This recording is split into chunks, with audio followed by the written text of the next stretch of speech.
that's only when I press the button. No, it's saying.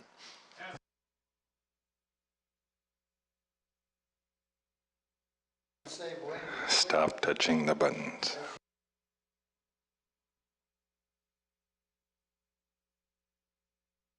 All right, I've got at least 3 o'clock. It's Wednesday, September 27th of 2023. This is the Champaign-Urbana Mass Transit District Board meeting for September.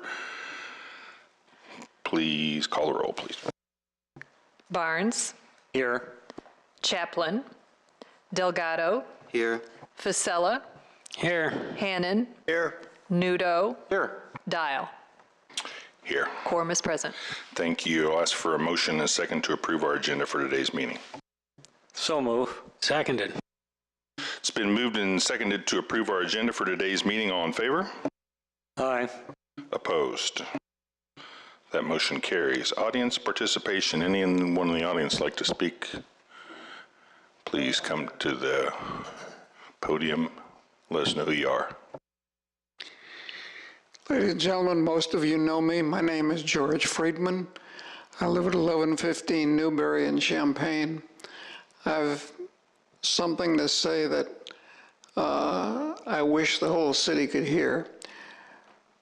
In particular, we've seen recently some rather nasty letters to the editor from a very few people who chronically write such letters. I just want to say that I have been associated with MTD almost since the beginning, and am very proud to say that I have served on its board. The MTD owes an awful lot to our current managing director and his predecessor, Bill Volk, and to the boards which supported them, and to the people of the community who have ridden the buses and continue to want to ride the buses. I am so sick of hearing of the myth of empty buses that I could scream. If our buses were empty, where do our ridership statistics come from? Is somebody implying that we make them up? We certainly do not. They are hard data, and they are true, and we are among the best transit systems in the country for a community of our size. And I'm very proud of.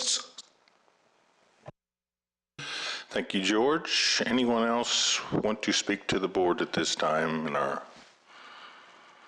audience participation? All right, seeing no one else coming up, we'll ask for the approval of our board meeting minutes from August 30th, 2023. A motion and a second, please. So move. It's been moved and seconded to approve the board meeting minutes from our open session of August 30th, 2023. All in favor? Aye. Opposed? Motion carries. Communications. Amy, any board members have any communications they want to share since our last meeting? All right, we'll move right into the Managing Director's report. Amy Snyder. Good afternoon. My name is Amy Snyder, and I'm the Chief of Staff here at MTD. I am not Carl Gannett, but I am excited to be with you all this afternoon. And I'm particularly excited to share an exciting stat in this month's report. And so we'll jump right in. We are sharing August ridership data. So this is the second month of our fiscal year 2024. And ridership is up significantly. So you'll see in a couple slides a really impressive comparison, but just to kick us off, so for the month of August, we had 779,102 rides, which is up 19.6% from the previous August. And our year-to-date ridership is up 15.84%. And so far, year to date, we've got 1,090,929 rides. So what I'm most excited about is this next slide. So for the first time since the pandemic, MTD has exceeded monthly ridership data. So yeah, let's pause for applause, yeah. So pretty exciting. So you'll see that in August of 2019, we had 708,465 rides. And this last August of 2023, as I already said, we had over 779,000 rides. So, you know, the university is celebrating another record enrollment year, but if you look at the data, we're seeing increases in ridership across all fare types. So I don't think that that's isolated to the university, but of course that's a major contribution. Moving on to operating revenue. Our monthly operating revenue was $850,000, $850,761, which is up 24%. And then our year-to-date operating revenue was $1,555,575, which is up 28.6%. And then moving to our operating expenses. For August, that was $3,962,048, which is up 4.8%. And then our year-to-date operating expenses were $7,835,349, which is up 8.2%. And finally, our year-to-date revenue and expenses. For fiscal year 2024, for our operating, we are at $14,758 below budget for our revenue. And for expenses, we are $979,401 below budget.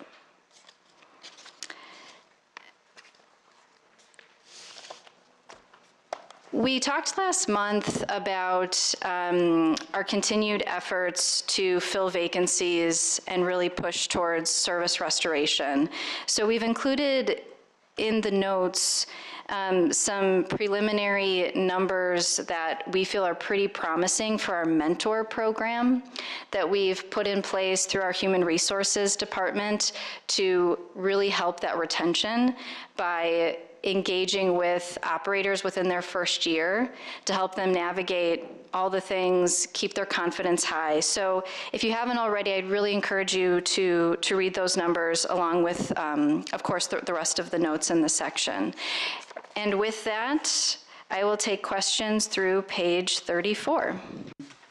Questions for Amy from the board? Seeing none, well, thank you for your report. And we will move right into our action items. And our first action item will be the exterior panel replacement contract.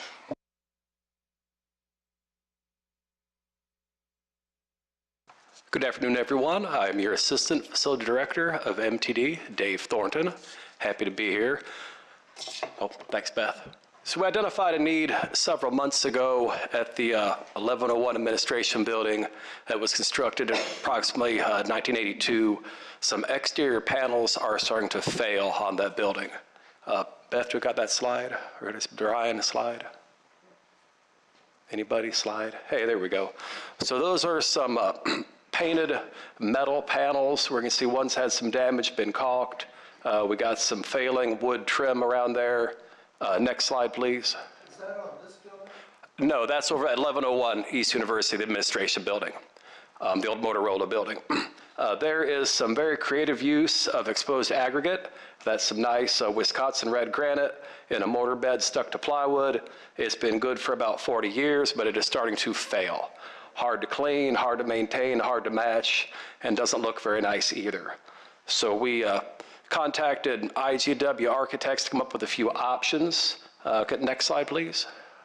Okay, so there's kind of an overall view of what we got going on. The panels are in between the windows. Next slide, please. Okay, so this we're looking at is an engineered siding. I got a piece right here if anyone would like to kind of look at this stuff. It's a very thick, dense polyethylene-based siding. It's made with 95% recycled products. plastic water bottles, pop bottles, and some wood fiber all pressed into this. It has a 25-year warranty. It's very thick, very robust. That is Thomas Paine School in Urbana. Looks pretty nice. It's the wooden panels below the windows there. So we like to, this went up for a bid. We only had one bidder on it, but they did come back in, satisfied all the requirements of the proposal. Cost was in line with what we thought. And we'd like to proceed with this to help preserve that building and give us a surface that's going to be good for another 25 years, which is past my retirement date, but also be easier to clean, maintain, and add value to our facilities. Any questions on that? Questions for Dave, or Bruce?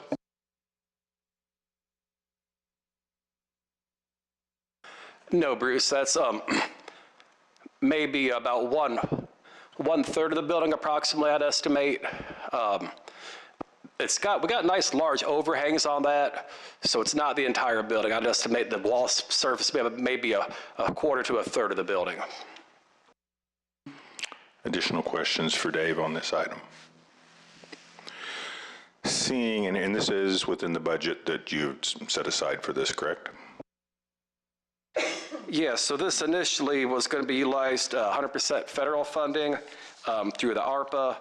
We decided since the project would be more appropriately funded with local capital reserve funds. That's what we're looking to do it with, is 100% local capital reserve in the amount of $73,137. Thank you, Dave. Seeing no other questions, I'll ask for a motion and a second to approve this item. I would move that we approve this as written up in our board packet. It's been moved and seconded to approve the agreement for making revisions to 1101. All in favor? Aye. Opposed? That motion carries. Thank you, everyone. Dave. Appreciate your time. Next item is the Village of Rantoul Eagle Express Transportation Service Agreement, C-Carts.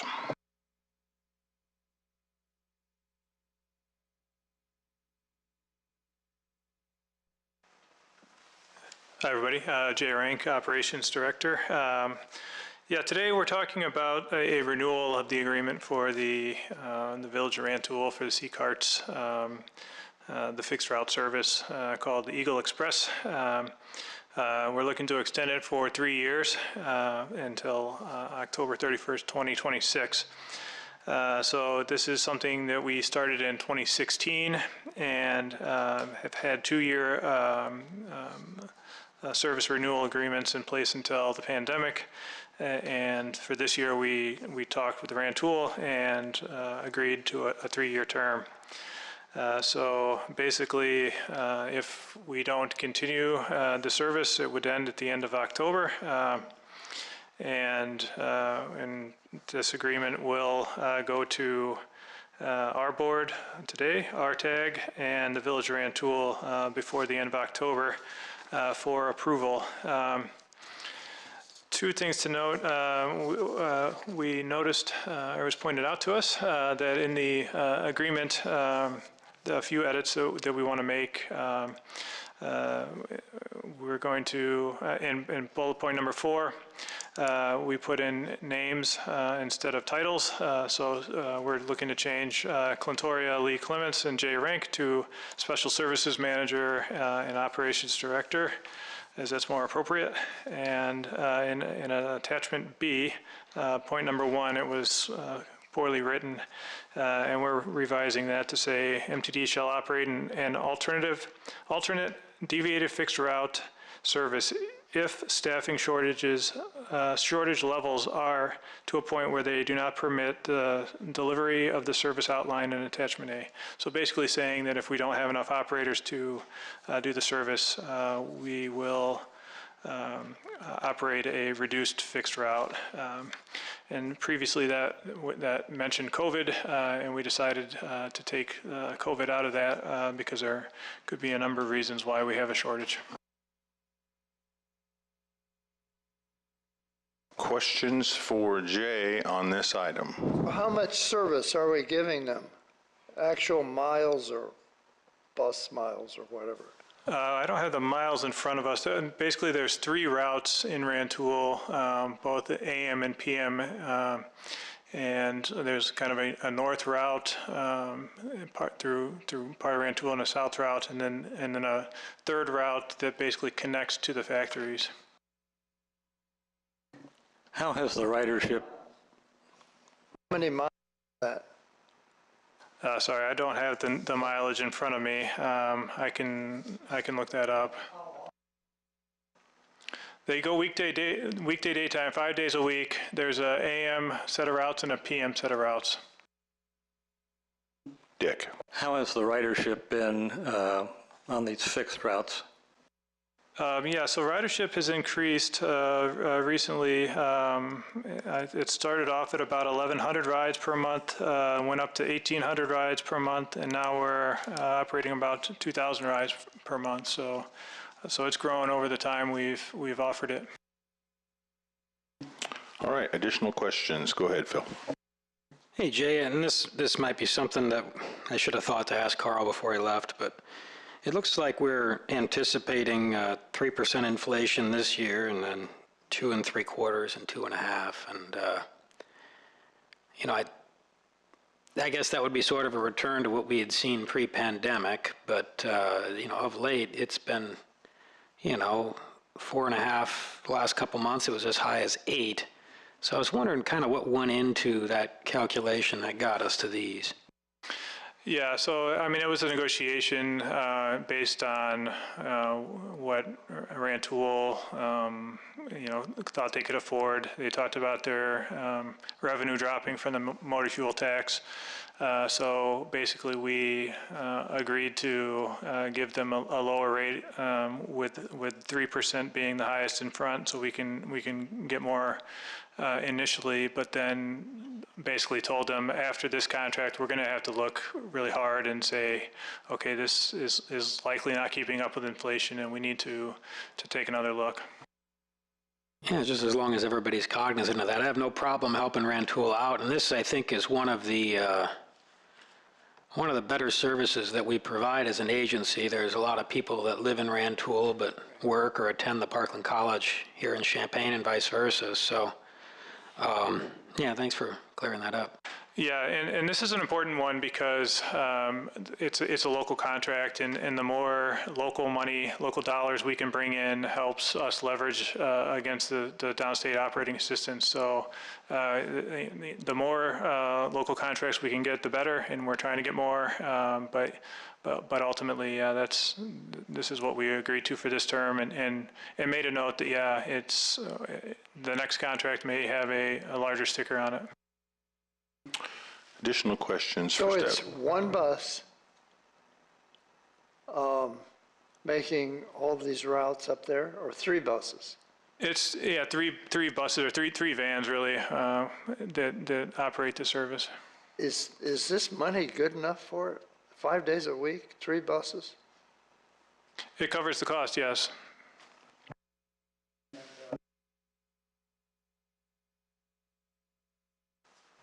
I believe it factors all of that in. I mean, we get the downstate operating assistant grant, which helps. We need to look at getting new vehicles at some point. That's certainly a liability, but yeah, it's covering the cost and then some for now. Margaret. This is And I'll Michelle just Wright, add- Finance Director. Sorry, Amy. The C-Carts vehicles are owned by the county, correct? Yeah.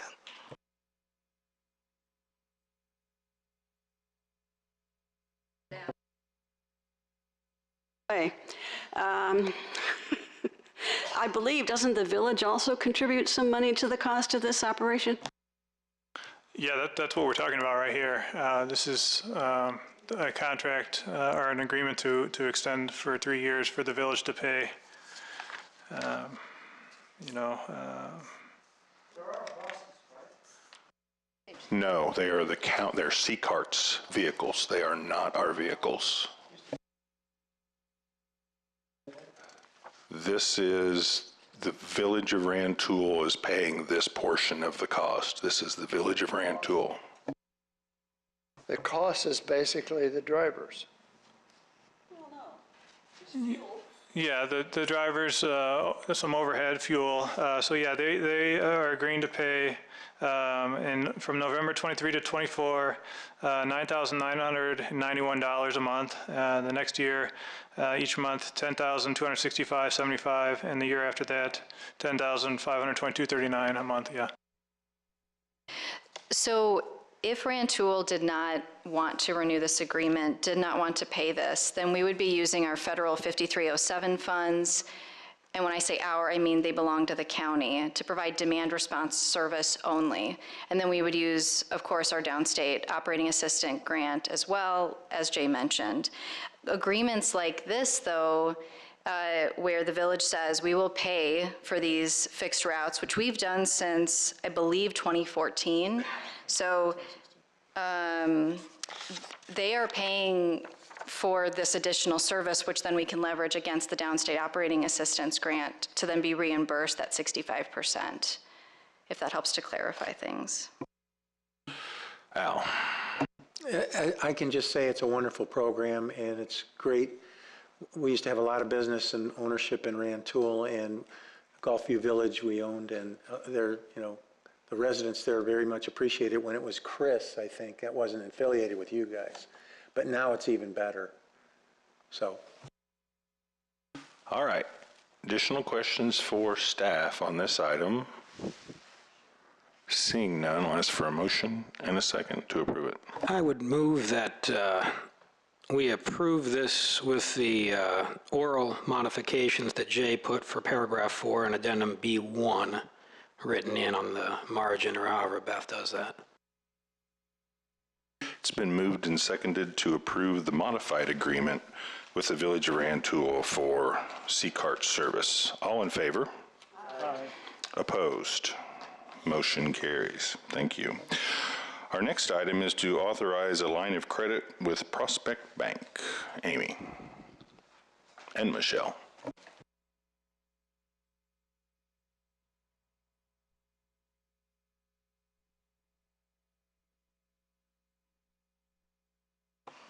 So since I jumped in before, but I'll identify myself again. I'm Michelle Wright.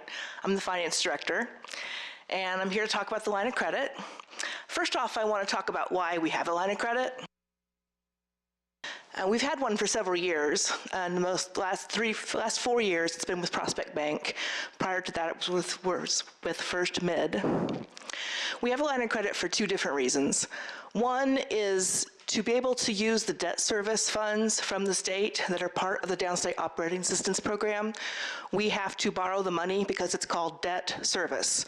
So to be able to use those funds, we have to have a way to borrow money, and these lines of credit make it available for us to borrow the money first and then go ahead with the debt service projects.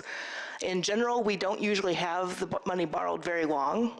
Right now, we're keeping it borrowed until we get reimbursed by the state. At different times, we have also waited until the projects were over.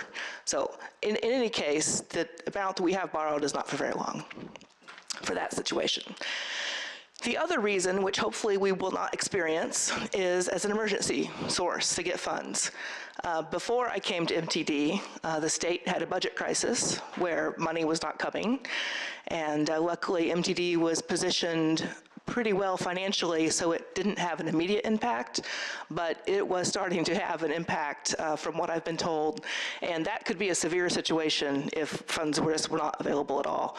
So that's our other reason to have a line of credit. So I'll stop there with asking any questions about that before I jump forward. Mention this. I don't know if ever you mentioned that this was here at everybody's places or not. Sure will. So now that we're going to go to the board packet, I'm on page 42, and you do have with you a handout. We wanted to be sure to give you the background information about the process we went through when we chose the proposal that we're bringing to you here today. So that's what the handout is. It's the memo about the proposals we got and the evaluation criteria and that type of thing. But back to what we're wanting to talk about right now is through that RFP process, we did have an evaluation committee, and the evaluation committee has recommended that we bring the proposal from Prospect Bank, as outlined here in the proposal, under B, recommended action, We currently have a $10 million line of credit that will expire October 1st. And we're proposing another $10 million tax-exempt bank-qualified line of credit. And that would be at an interest rate, a variable interest rate, at 5.83 plus the initial rate would be 5.83, and the rate will be determined every 30 days based on the SOFR, which is an index. It's really all it is. If you're into that type of thing, it replaced LIBOR, and we could talk about why and all that, but probably no one cares about that right now. Anyway, SOFR is the new index we're using, and that rate would change on a variable basis every 30 days based on that rate plus 0.53%. The second line of credit would be a $6 million line of credit. It would adjust also 30 days based on the SOFR rate, but we would add 2.35%, and it is not tax exempt, and that's why the interest rate's higher. I'm going to stop there and see if you have any questions. Questions for Michelle on this item at this point? Phil? When you say attorney's fees, is that basically Prospect billing us for doc fees, 10,000? No, it is a requirement of the bank-qualified tax-exempt line of credit, and it's been a consistent practice that we've had to do over the years as we've had this tax-exempt line of credit. The next part of this process today, if you agree, we will recommend to move forward with these lines of credit, and then at the next meeting, you will pass an ordinance allowing the establishment of the lines of credit, and it's that legal work that that $10,000 is for.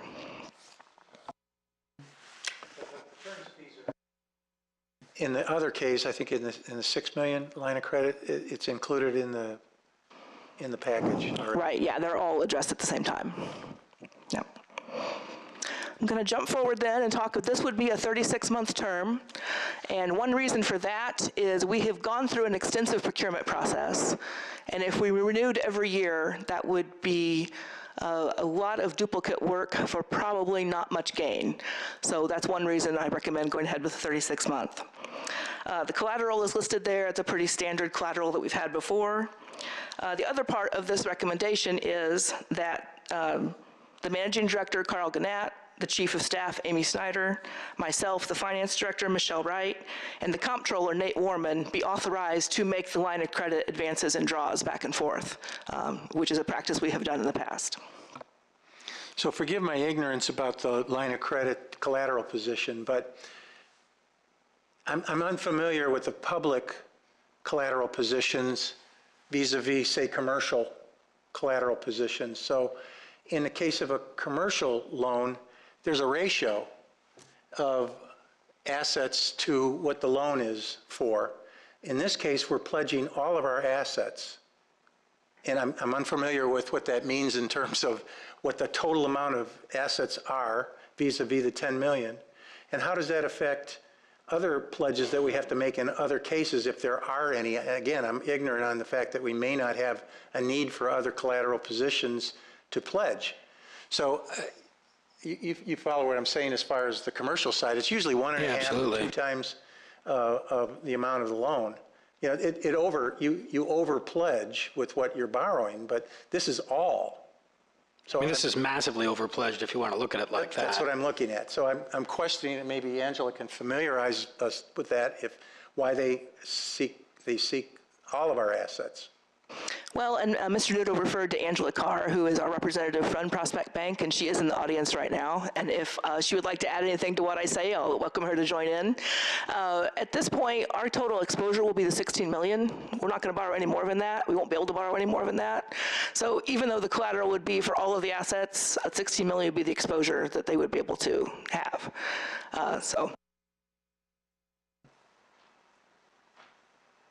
Again, if that position changed over time, you would want to have that available to you, though. If there were more than what unless I'm way off base on this, I just don't know why we would over pledge. Well, at this point in time, we're pretty much funded with grant funds, and we do have a sizable capital reserve. And I don't anticipate any further long-term borrowing or short-term borrowing, for that matter, down the road. Even the Illinois terminal expansion and some of the larger expansions are plans for being grant funded with existing reserves. I might throw something in here. I mean, my thought would be a UCC is a really simple way to do this. I don't think, probably what's going through Prospect's head is there's not much of a risk of default, but thinking about it from somebody who does some level of commercial lending, like even our buses, doing a UCC on a bus isn't actually effective as to, you know, perfecting a security interest, because we would need to actually sign the title over to Prospect Bank. So, I mean, we may not actually be massively over-collateralized on this, because if you think about it, a lot of our assets aren't things that we can pledge with a UCC. You know, real estate we can't pledge, buses and other titled equipment can't be pledged. So really their lien is actually on things like tools and desks and, you know, random odds and ends we have around the building that aren't technically a part of the structure. But I think physically collecting on that wouldn't be, you know, I mean, we could go out and get, probably after doing this, bank loans on a whole bunch of buses if we had to, and if it was allowed under federal regulations, which it may or may not, but you'd be looking at a situation where the state didn't pay us for months or years before we would really need to be going out to borrow money, and that would require a whole bunch of other maneuvering beyond this. But this is a really simple way to give them, you know, a security interest in something. It may just be, again, random odds and ends that don't have car titles and aren't real estate. Yeah, I know I'm getting in the weeds, but again, the first line of defense is the grant itself, right? I mean, the first line, you are just, this is just an interim borrowing, and you are expecting the grant within a short period of time. So that to me is the stronger collateral position rather than our assets on the buses. So just something maybe our lawyers should look at to see how we can streamline this and not overcommit something. I feel like this is kind of just a formality because their regulators require collateral to be pledged. I don't think this is actually terribly useful to them or a problem for us, but it's really simple. I got a question, Michelle. Sure. Suppose and it looks like, hopefully that'll be the case, within the next 3 years, the interest rate's going to drop considerably. Is that anything to be concerned about? Well, that's why we did recommend the variable rate rather than the fixed rate. Because that is, and I included a couple links to some government resources that they think they know the rates are going to go down. I don't know that. I don't think anybody knows that, but it's what everybody maybe thinks right now, so I think that's good to go with that. I did also want to address, we did used to pledge titles of buses for this, and it was very cumbersome. And so I think this more simple route was the way to go to get out from under that. Because it's not right now, also, we're not borrowing just for the purchase of buses. It can be any of our capital projects. So I'm only on B, on page 42. So I'm going to run through the rest of this quickly. On C and D and E, it gives all the background of what we've done before, which I have summarized. And then letter F talks about we do have to do a 35% match when we use downstate operating assistance and the debt service component of that. Then on G, those are the other alternatives we had to choose from with Prospect Bank.